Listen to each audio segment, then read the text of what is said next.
สบายดีพี่น้องมื้อนี้อากาศดีมาเด้อมาทอดไก่น้ำกันทอดไก่แล้วมาทอดอยู่นอกที่ได้มื้อนี้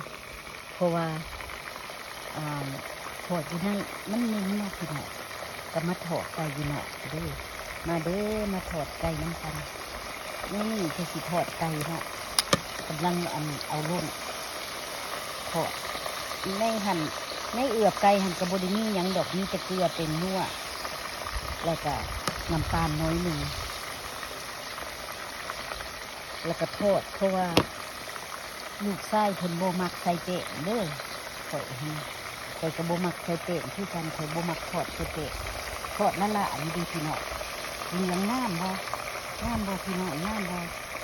เป็นตะเสบบ่ฮักกระได้ครึ่งหนึ่งฮักกะบุทันชุกเกลือยังบุทันชุกเกลือ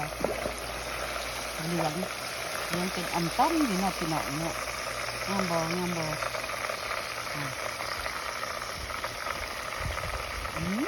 เป็นตะเสบบ่พี่น้องไก่ทอดอีกจักหน่อยก็ได้เนาะเพราะว่าเขาทอดอยู่นอกค่ะนะมันลมมันพัดไปความหมิ่นทอดอยู่ในเฮือนบ่ได้เด้อพี่น้อง